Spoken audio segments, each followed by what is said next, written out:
G'day and welcome to the Pursuit of Freedom podcast. I'm your host, Rosie Burrows, and I'm on a journey to find my freedom so that I can help you do exactly the same. Join me each week as I share the stories of everyday people who have found their own paths to freedom. I'm not going to focus on job titles and accolades because I don't care about that stuff, and neither should you. I want to uncover what truly makes you tick. Who are you when you step away from society's expectations and follow your heart? I still haven't figured it out yet. Have you? Either way, buckle up because it's going to be one hell of a ride.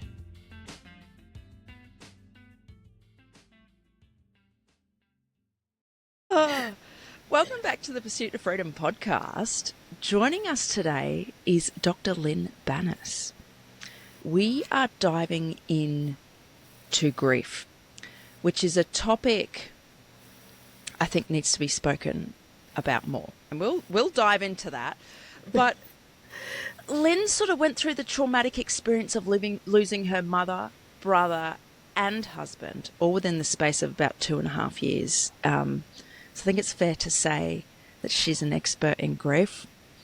And Lynn supports people, especially widows, to navigate grief and learn how to move forward in life while still honouring the deceased. But Dr. Lynn, I don't want to speak on your behalf because you've got a wealth of wisdom here. Go right ahead. Yeah, go right ahead. It'll just be me talking. But I want to say thank you for joining us. This is going to be a great conversation, so thank you. You're welcome. Thank you for having me. I'm looking forward to it.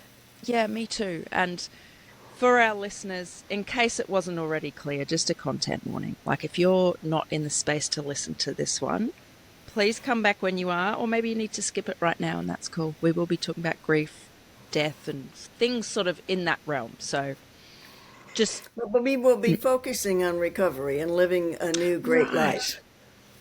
Well, yes, I'm glad you said that. We're not here to get into a doom, shame, depressive sort of downward spiral. Not at all. We want it to be a productive conversation. So I think, I'm definitely going to get something from it because we have sort of had a little chat in the past. Stick around if you can because I think this is going to be a good one. And Lynn is an open book. So Lynn, I want to start with kind of a bit of a foundational question because it's never really something that I had considered before. Because my experience of grief was losing my parents. I was 21 when Dad died, 27 when Mum died. And prior to that, I knew the word grief. And I think I know grief now, but I also know that it's very fluid and it shifts. So what is grief? In your opinion, what is grief? Grief is an upset of your brain and how it functions and your emotions that is traumatic. So you have moved into a space where you feel like you don't have control and you don't know what's happening and you don't know how to go forward. And it can be very, very painful. Yeah. No, that resonates. So we got kind of a definition there. Okay, let's make it a bit less clinical. Right? Because, okay, great, we got a definition. But I like how you describe that. I've never had someone sort of lay it out like that, but it does resonate. But can you take us back to, I guess, life before you experienced all that grief? Because I know for me, and I wonder if it's the same for you, my sense of self and my identity really changed. It shifted big time. So what was Dr. Banis like prior to this, and sort of how did that shift? Well, I was happily removed from corporate America and enjoying my own company and my husband was retired, so I worked as much as I wanted, and we went out places together. We had left Chicago and moved back to Virginia Beach, where our girls and their children, their families were, and we were having a great time. We had one of my must-haves was a pool, because I knew that would get the grandkids over. And in the summer, we spent every Sunday just having a blast, barbecuing, playing in the pool, just teasing each other, listening to music, just having a fabulous time. And we all loved it. And somebody would always say at the end, when people were going home, was, "I love our family," which was really cool. And then I was also teaching and partner in coach training school, so I was really honing more skills there, even after 20 years of corporate CEO executive coaching. But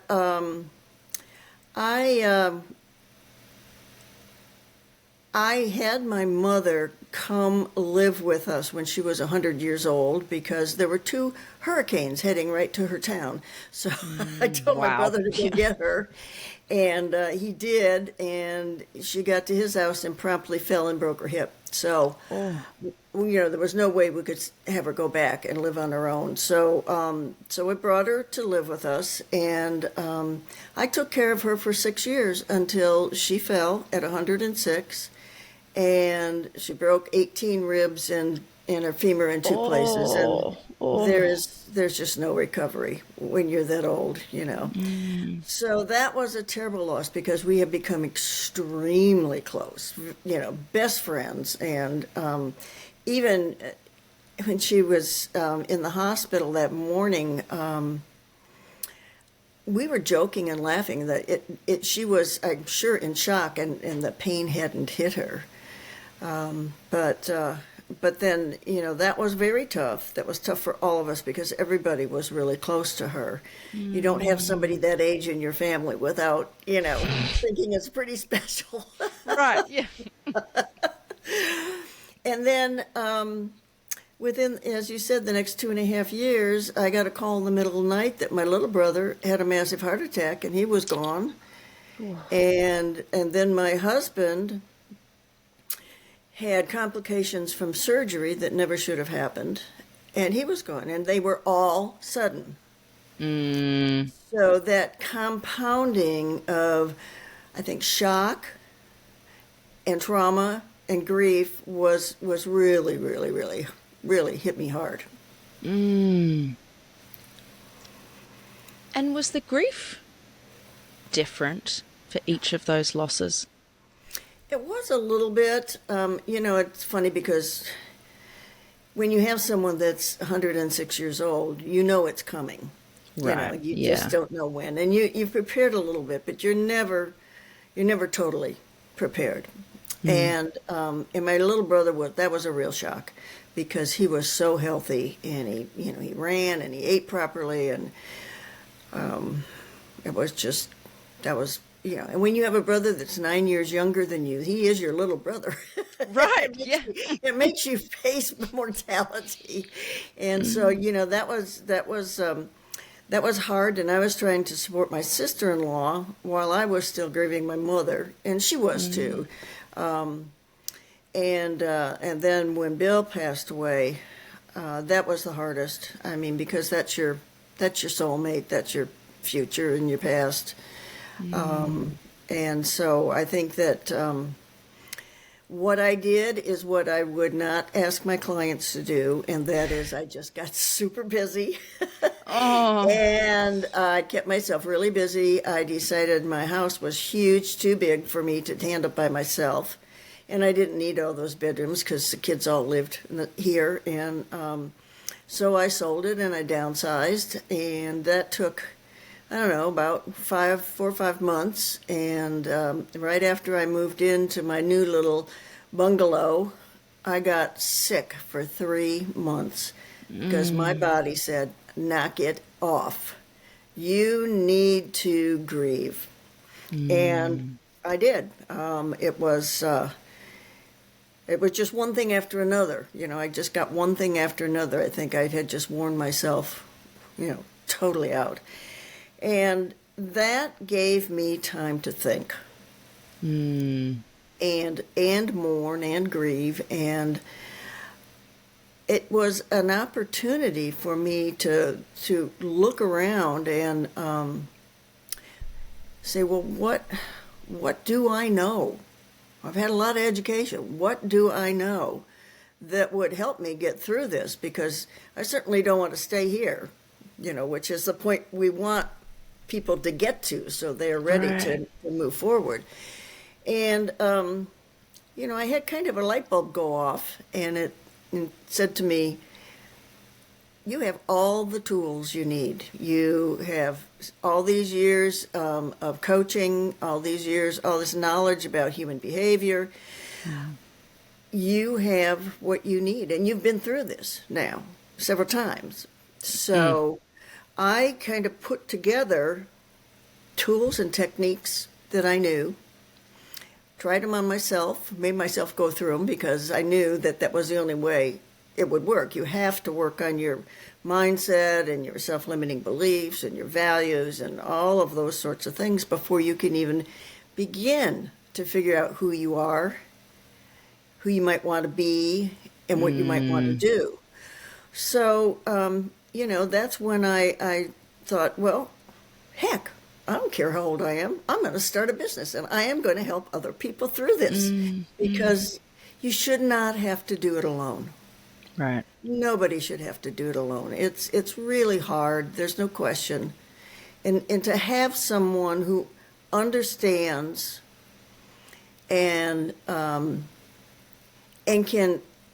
empathize with where you are, yet be able to help you move forward is just so important. And most of us don't have that. No. I found it incredibly lonely and isolating.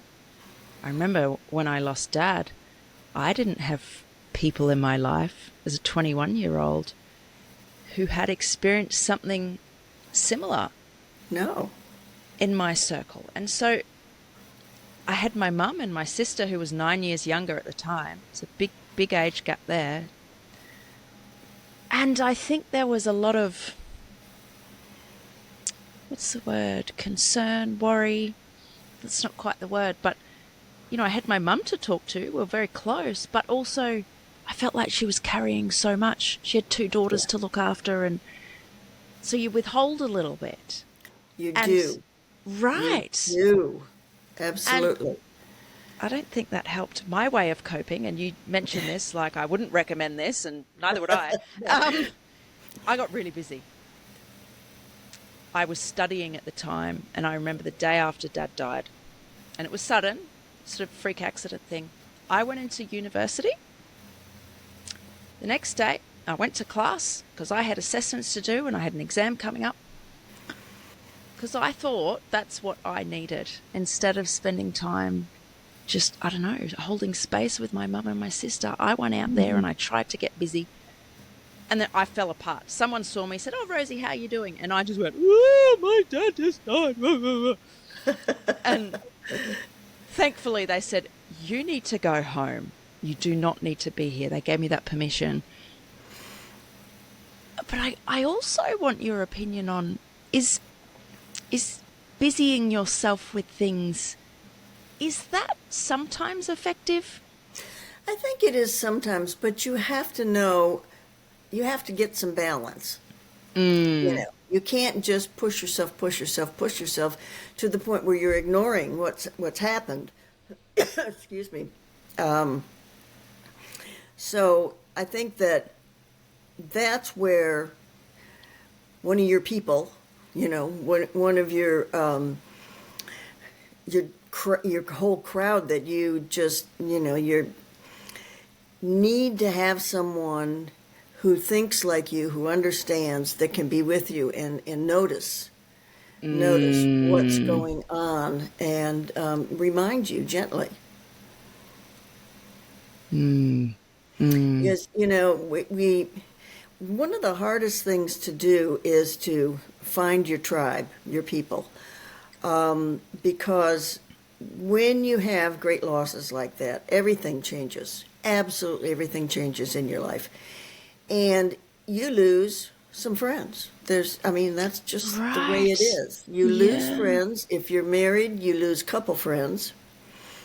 And what you need is to find some people who have been there and who will just accept you and love you the way you are and not say things to you that can be hurtful, that most people don't realize they're saying anything Mm. that's hurtful. Mm. But a lot of it is, and you don't want to hear it. I don't want to hear my husband's in a better place. I I'm want him so here with me. You right. know, Yes. that's not comforting, not at No. that point. And, people don't know what to say. They don't know how to act. And so they end up removing themselves so they don't have to deal with it. Mm. Mm. And then that leads to so much of the loneliness. Now, if you have your tribe around, if you can find that, which I help people do, obviously, you have that comfort. You can go and just sit and not have to say a thing, and you feel comfortable. Yeah. You're not judged. You're not judging yourself. Mm. You're just allowed to be, which is what you need. You're just allowed to be. Yeah. And you brought up a phrase that makes my blood boil a little bit, that they're in a better place. And I have such a vivid memory. The day Mum died, so it happened a couple of hours before, and Mum's death was different to Dad's. Like, she had a terminal diagnosis, and it was relatively quick, but we were expecting it. Anyway, family friend called and said, "Oh, is your mum there? I want to say hello." So I told this person she'd died earlier that morning. First thing they said, "Oh, well, she's in a better place now and she's with your dad." And I felt so dismissed. I felt like my feelings had been invalidated in seconds. Absolutely cutting. Oh, it is. And like you said, I don't think she knew how hurtful that was. No, she was trying to be helpful, I think. And, you find that people do grab onto phrases that they've heard because they don't know Right. what to say. So, and that's a common one. That's a common one. And every person who's lost someone in close to them has said, that's just not helpful. It is so hurtful, and people don't realize. So I think it's so important to talk about this stuff because we need to educate people. It's not their fault that they don't know what to say. Right. They've not been around death. They feel awkward. Yes. And the last thing they want to do is to hurt someone. So they need to learn what it is and how to act and how to support the person, by whatever they say, or even just sitting with somebody. Mm. But, that feels like, oh, well, that would be awkward. Well, no, it might be awkward for you, the person visiting, but it Right. wouldn't be awkward for the person grieving. It would be comforting. Yeah, absolutely.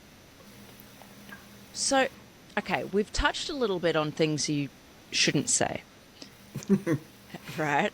Which I think is easier to identify than perhaps the things to say. Is there, can you share any advice for someone who's listening? Perhaps they Yeah. haven't experienced a big loss like that. They've got someone in their life who has, they don't know what to say, and so they avoid the topic. Yeah. Which again is difficult for the person who's experienced the loss. But what can the other person say? Well, I think that, giving him a call and saying, hey, I've been thinking about you Yeah. is one thing. And you can say, honestly, how are you feeling? Kind of that way rather than just, well, how you doing? Because at least Right. in America, that's how we greet each other. How you doing? Yeah. Nobody wants to know. They don't want you to answer. No, exactly.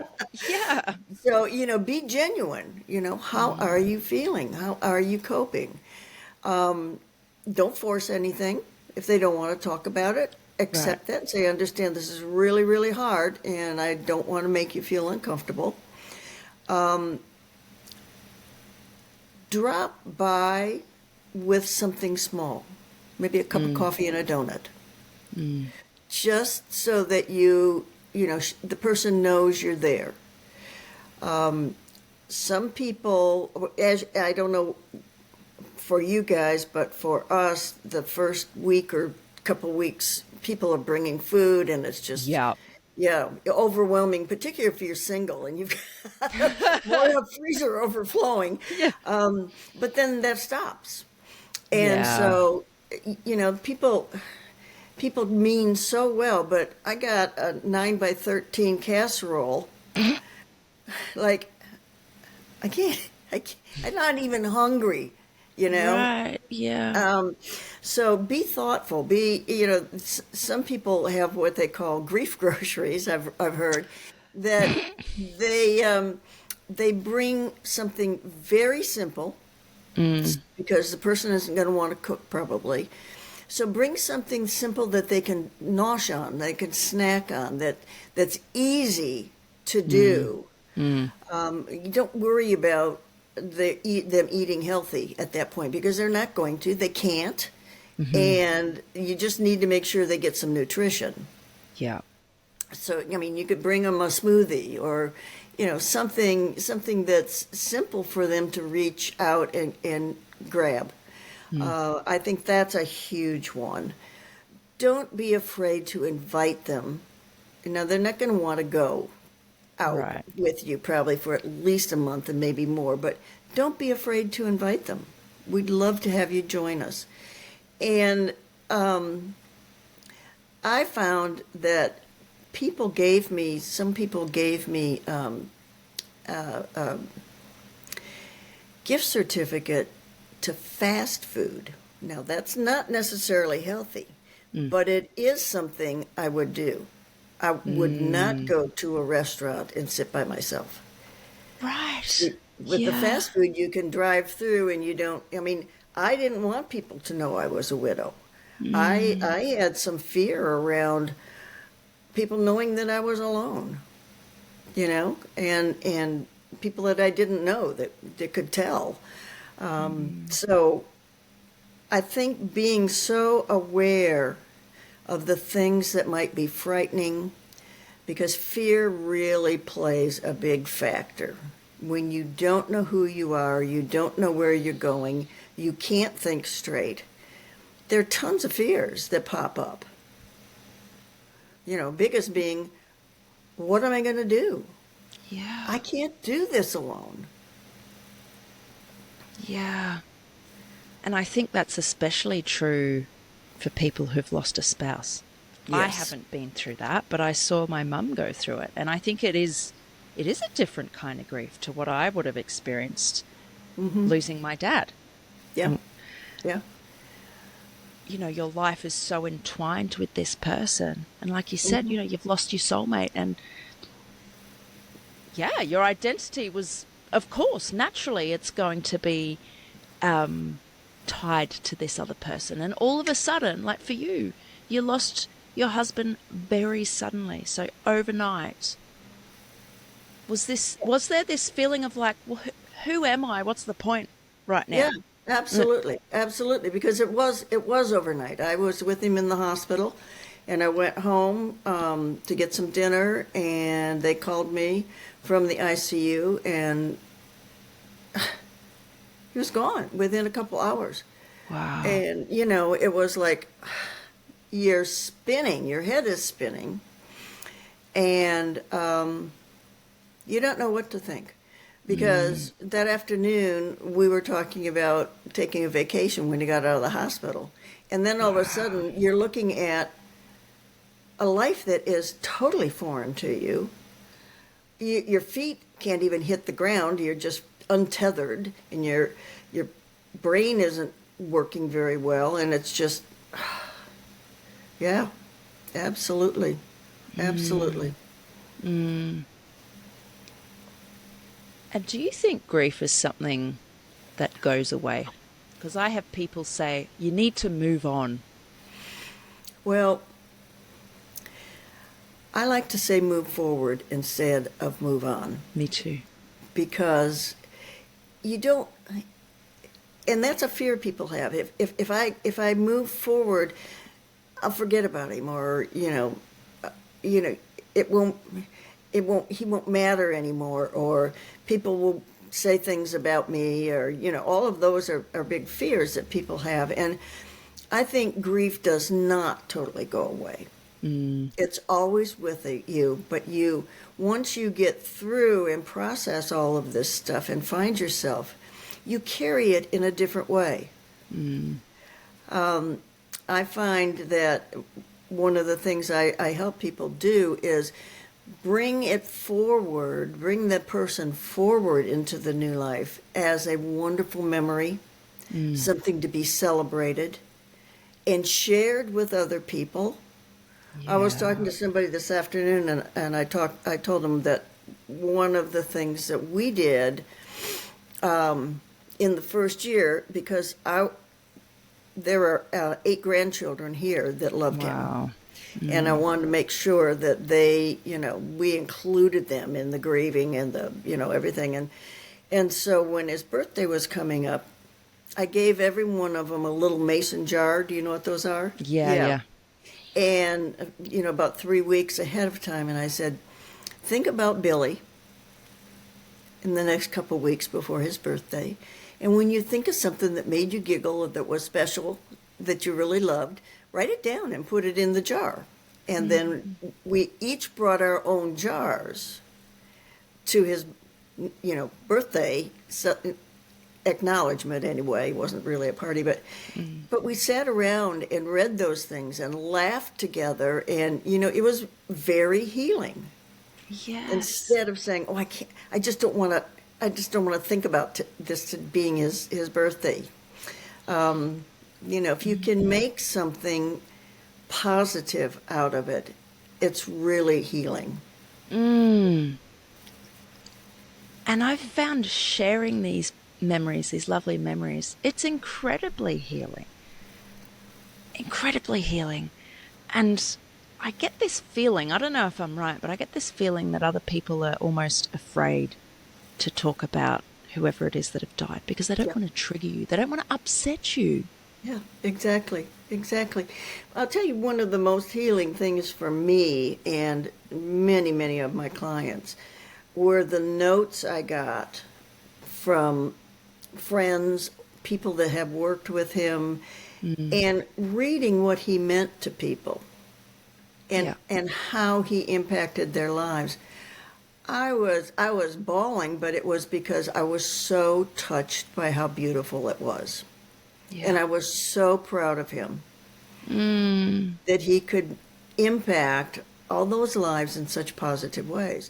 So it was very healing. Yeah. And I cherish those memories. Absolutely. Yeah. And I bring my sister up a lot, and I know she won't mind, but we have grieved very differently. Everybody does. Right. And as an older sister, quite a large age gap, 9 years, I just worry about her, because I can see all these feelings and the turmoil inside her. And I just want to hold her and give her a hug and, tell her, just let it out, let it all out. But, it's been, how long has it been? Are we 12 years this year since Dad died? And maybe I'm being judgmental. I am, actually. I worry that it's holding her back because she's not allowing herself to process this grief. It's like she knows it happened, but I'm just going to keep it to myself and, that's it. I'm not talking about it.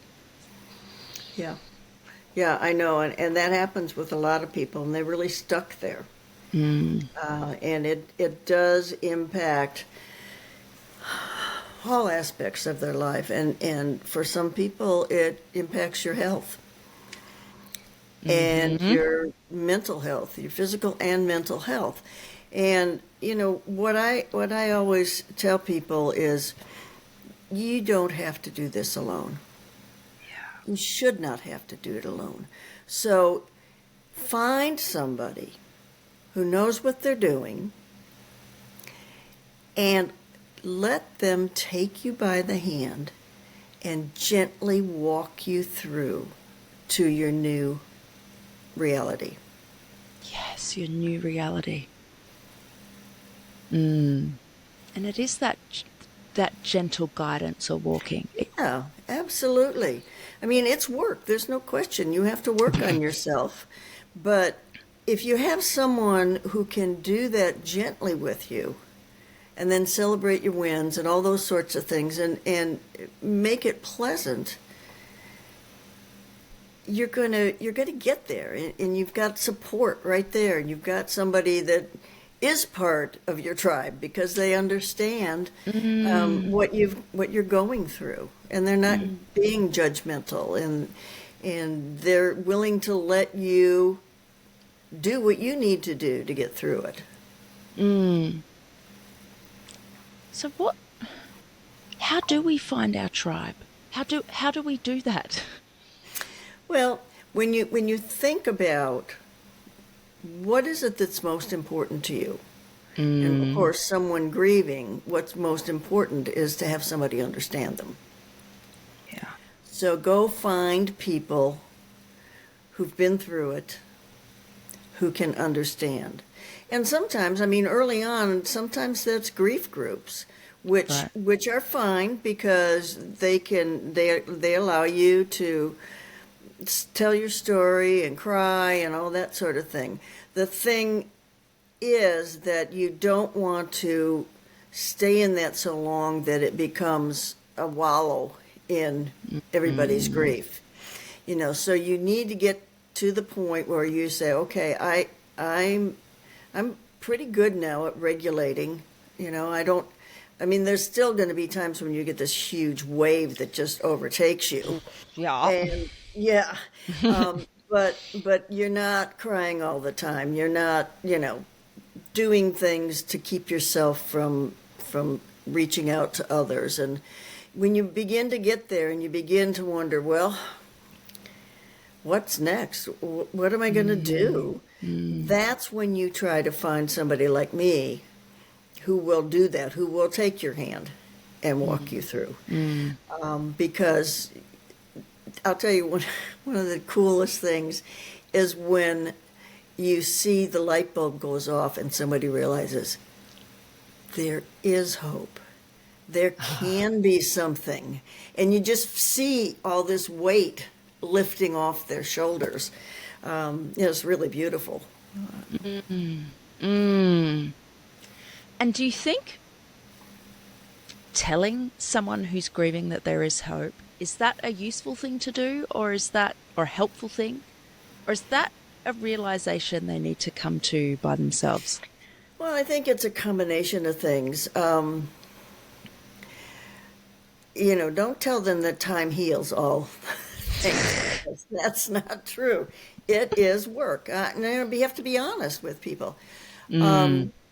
But you can say things like, I guarantee you it does get better. I know it's terrible right now. I know it is so difficult. But as you work through this, things will get better. And, that's when you just reach out and do those things that I had talked about earlier, that just be a comfort. Be a comfort. Nobody wants you to tell them what to do. Even though they're so confused, they don't have a clue, they really don't want to be told what to do. No. And, one of the big things is that they've lost their sense of control. And when you Yeah. don't feel like you have any control, the last thing you want is somebody telling you what to do. Yeah. So, and that's also leads to a lot of fear. I can't Mm. control anything, Every single thing's different. Mm. Mm. So, and you have to let your brain rewire itself, because the minute that loss happens, your brain gets very confused, because its job is to keep you safe, and it has created a map of sorts that it uses to help you understand, the people around you and your environment, all of those sorts of things. I mean, it's kind of like the reason you can get up in the middle of the night and walk through the house and not crash into anything is that you've got this map, Right. in your head. And so that's what your brain does. And then it takes it time to deal with that. Because you were so entwined, as you said, with this person, and your brain's going, well, they're not there, Yeah. How do we fill this gap? What do we do? And so it's working hard to protect you, keep you safe, and it needs time. It needs time, and you can't leave it at that point where you're grieving hard and it's adjusted to that, because that's not how you want to go forward. We have to rewire it as you move forward to accommodate the things that you want in your life. So that when you get to the point where you're starting your new life, it's ready to guide you right in there. I like how you refer to it as a rewire it to accommodate your new life. I think that's a beautiful way of putting it. And you can have a life that looks different and that you enjoy, and that's okay. You are still honoring the person you lost, because Exactly. I think for whatever reason there's guilt involved. How could I Terrible possibly be guilt, happy? Yeah. Yeah. Moving on, guilt, and everybody's going to say to you, well, he wouldn't want you to be this way, or she wouldn't want you to be this way. Well, that doesn't help. That doesn't matter. You already know that.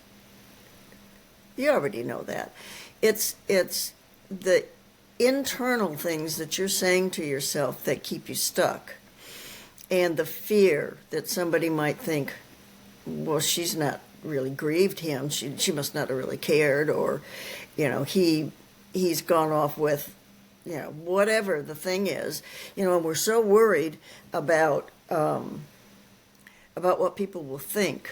So many of us are. And, what happens is that when you're with somebody for a long time, you do a sort of a dance, and you kind of meld together in some ways. And let me tell you this might help illustrate it. I was standing in the grocery store one day, and I had a box of cereal in each hand, and I looked at them, and I said, well, which one do I even like? Right. And I realized that for so long I had bought for us that I didn't even know anymore what I wanted. And that's a huge piece that we have to uncover to help you. Otherwise, you're going to be ruled by the shoulds, oughts, musts. You need to do this, you can't do that, and you're never going to be able to stand on your own 2 feet strong. And that's what we want, to get you to that point where you can enjoy your past and your future. Oh, yeah. Enjoy your past and your future. Present and your future. Yeah, absolutely. Yeah. So, okay, how do we start moving forward so that or even just in the present, how do we get to a place where we can enjoy that? Because when you're in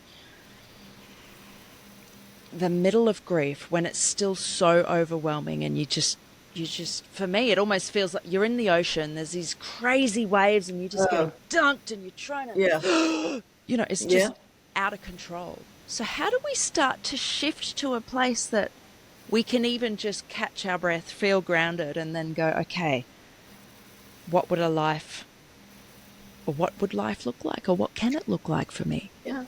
I think we have to start by listening to that little yappy voice in our head and say, what is it saying to me? What am I telling myself?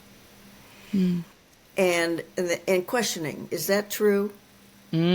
Show me the proof. You Right. know, and looking for places where it wasn't true, so you can see, I'm just telling myself that is not necessarily true.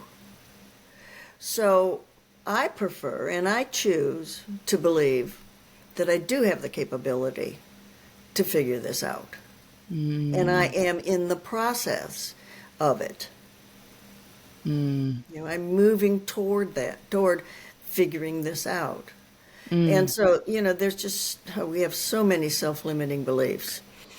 But that, combined with general mindset, will keep us stuck.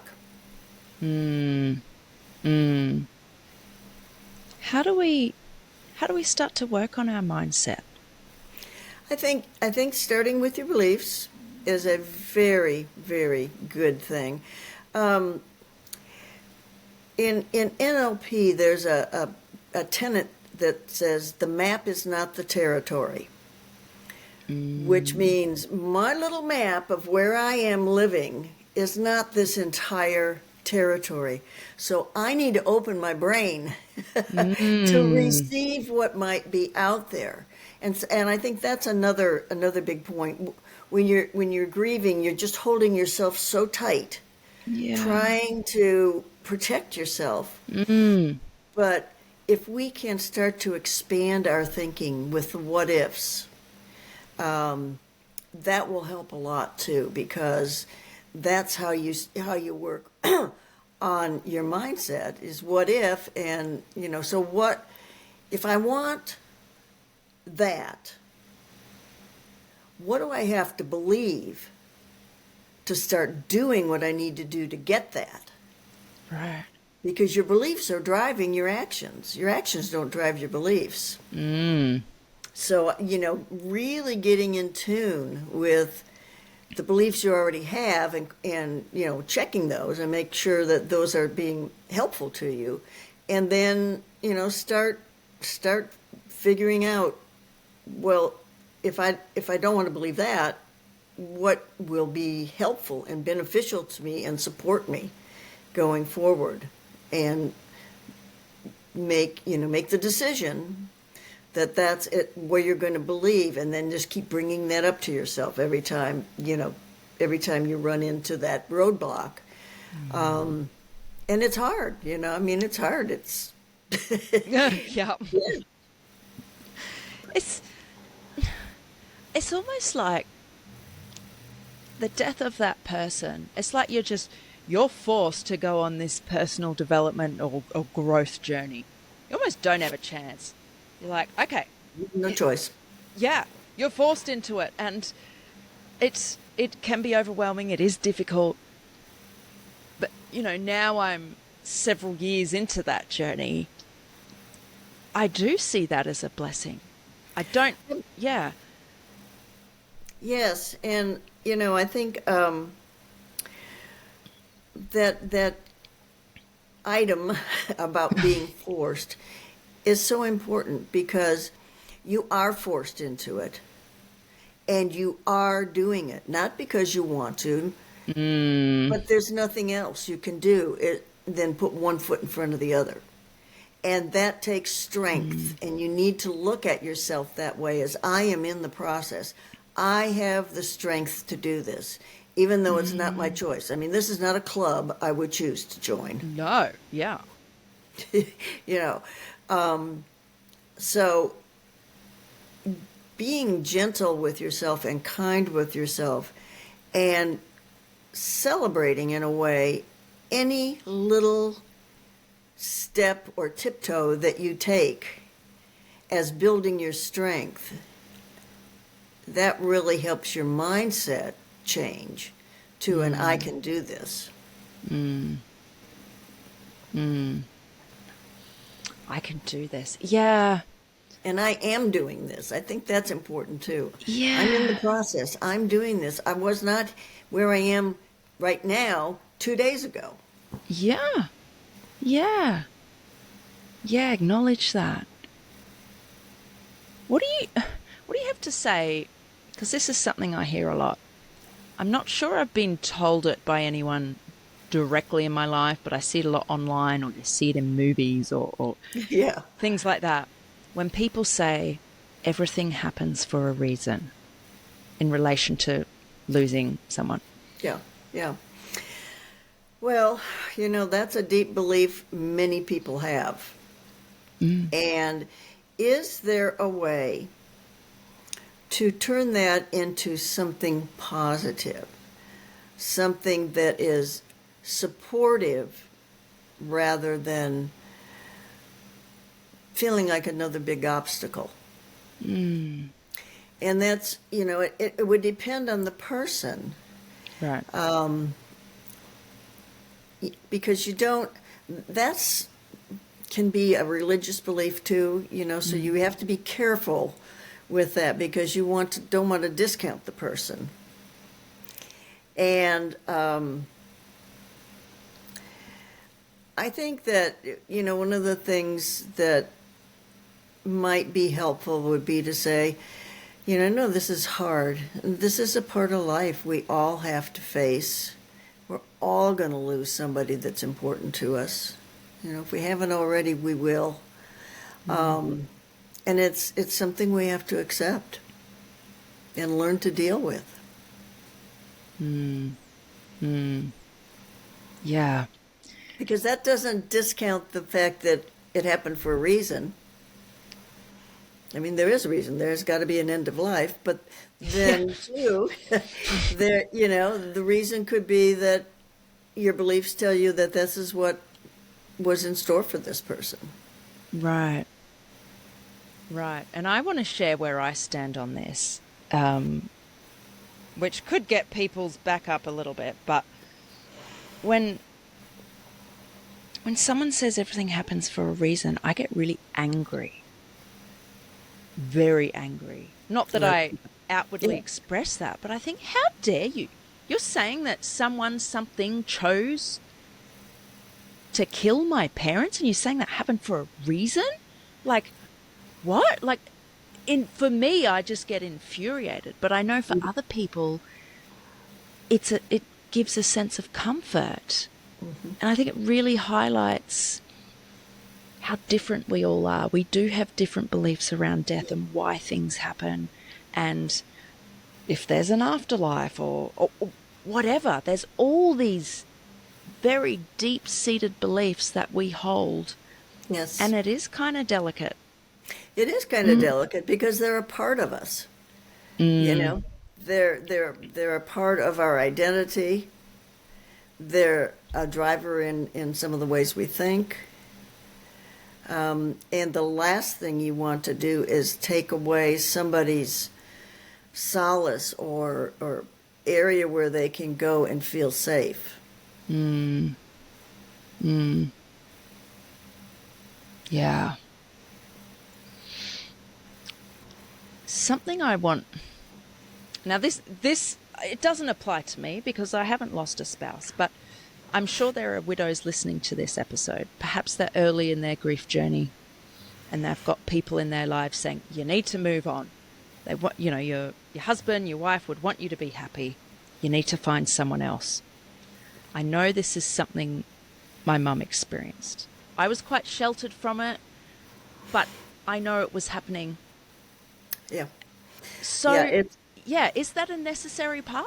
Do you have to do that? Should you do that? no. You should do what works for you. Goes back to me saying, what is it that is going to support you? What Mm. are your desires? And you've got to learn to be strong and say, you know what? I'm not interested in that. Not Mm. right now. Mm. So, you're not helping me. I'd prefer that we didn't talk about this. Right. Maybe Right. in a year, maybe in 5 years, I don't know. But I had somebody say that to me, and I really got angry. Yeah. To the point where it's hard to respond to them. Mm. So, yeah, no, no, I don't have any interest in them. Depending on the point you're in, and you may get to the point where you are interested. So, okay, but if that has to be your choice, Yeah. Yeah. Yeah. That may be something you do, but maybe it won't. There's no yeah, right or wrong. I I remember not long after Mum died, one of her very close friends said to me, "Oh, Tina, that's my mum. She never really got over Steve, did she?" So Steve was my dad. I was just gobsmacked by that statement. I thought, what? I didn't sort of, I just sort of nodded and smiled, but I went away thinking, what? You think it's possible to get over losing your husband, your wife? How do you, what? I just thought, what on earth? yeah, and that's a balancing act because you need to go forward honoring that person and that role they played in your life. And like I said before, you will get to the point where you carry them differently. You've not gotten over them. That was a part of your life. Why should you forget a part of your life? It was so important to you. But take it with you as you move toward your new life and keep it alive. Yeah. Yeah. One of the things that I'm doing is my husband and I both were very concerned with human development and people leading their best lives and all that sort of thing. Now, we were in totally different areas. I Right. was in corporate America, and my job was to help people be the best they could be. He was in higher education administration, Wow. and his concern was for the students to not get bogged down in these things and get caught. And I feel like I'm honoring him by keeping our work that we did together and alongside each other going. So that's one way I carry him, and that's much different than I did when he was alive. Right. Right. Something I've struggled with is, especially because, I lost my parents, and there's this, even though I was an adult, there is this childlike relationship, even as an adult, right? You're looking to your parents for approval. So sometimes, like, I made a big decision a couple of years ago to move full time into my van, and in my head, I'm like, would they approve? Would they be, Yes. and it's like, what? It's a valid thought, but I've really had to pull myself up on that and go, even if they didn't approve or it's not something they would agree with or not something they would do, it doesn't mean that I'm not still honoring them. This is my life and it's That's okay. right. That's right. Yeah. And they raised you to be someone who could make decisions. Even if parents were very controlling, still their concern is that their child would lead a good life. And I think that when we do get caught up in that, because that's just that was our upbringing. That's all we knew. And part of that breaking away and becoming independent is beginning to think about making your own decisions. But there's still that history in the back of your mind that Yeah. says, what would mom think? Yeah. Right. Yeah. And I'm sure, like, did you experience that? You would have been Um, older than I was when you lost your oh, mum. yeah. Yeah. Yeah. Yeah. I was, and I think of her so often. Yeah. Yeah. She would, she would be happy with what I'm doing. But, my dad might have said, well, don't you think you're a little old for that? Starting a new business at your age. Right. Yeah. But he'd be proud of me too. Yeah. And I know that I certainly was very concerned with pleasing my parents Yeah. growing up. Yeah, me too. We all were in my family, and we loved them so much that we didn't want to disappoint them. So, how do you get rid of that? Do you get rid of that? Maybe not. Maybe that is a good thing if it's in control, but if it controls you, then it's like the shoulds, oughts, and musts, in our lives. Yeah. Yeah. I could just keep asking questions on this. Grief it's very complex, isn't it? But I feel like Yes. we've had this conversation we've covered a lot. But there's so much more to it though, right? But if you had one takeaway message, if someone listening, if there's just one thing you want them to leave with in terms of grief, what would it be? Well, you probably don't believe that you know what to do. But I believe that all of your life, you have been learning things and gaining skills and tools and knowledge, and that you have in you what you need. If you don't know how to access that and pull it out, then get somebody to help you. Get somebody who is trained and skilled in this. And again, you don't have to do it alone. Sometimes somebody on the outside can see things you can't see. And so be proud, be strong. It's there. It's time for you to rise. I love that.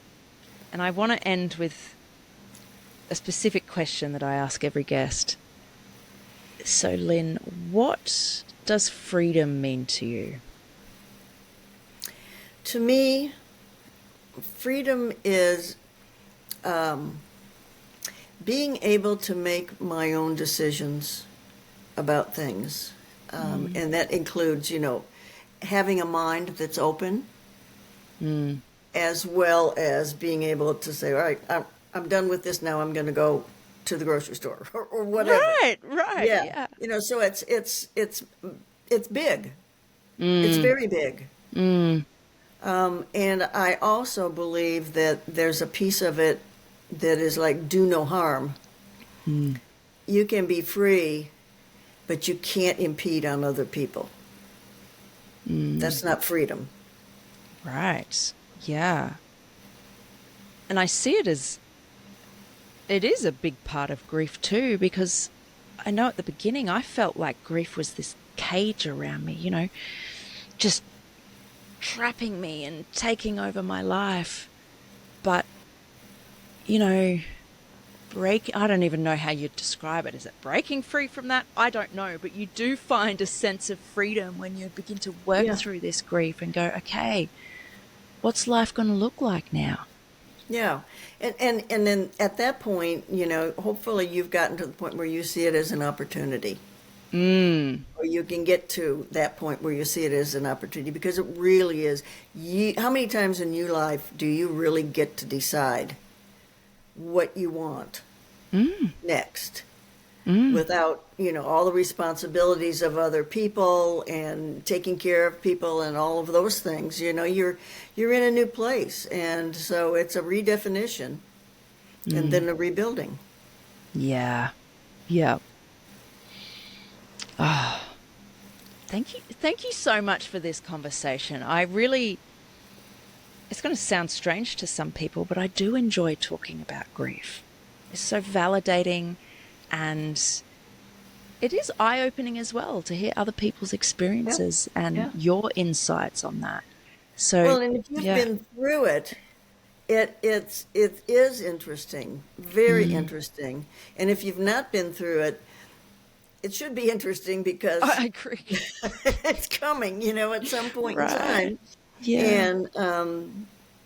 And to know that people can have been, you said a cage. I always felt like I was in a deep well and I couldn't get any way to climb out. Yes.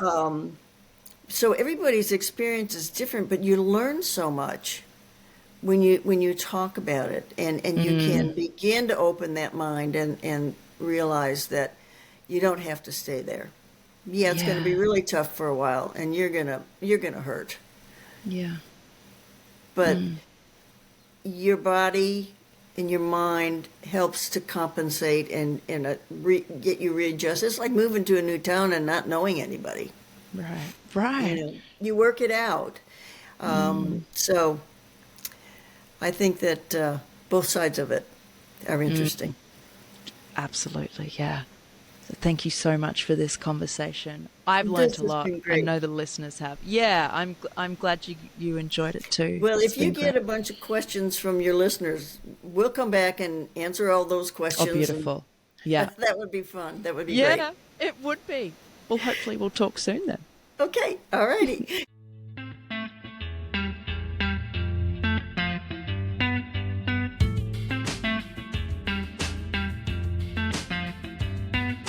Thank you so much for listening to the episode. Please go share it with someone you love. Leave me a rating and review if you haven't already. And please hit the follow button. Less than 10% of you are actually following the podcast. So just tap the follow button. It really helps push the podcast out to more people so we can have more impact, which at the end of the day is what I want to do.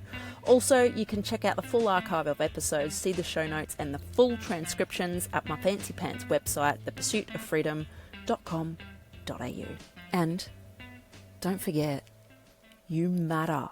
You're worth it, and you are so, so capable. I'll see you next week.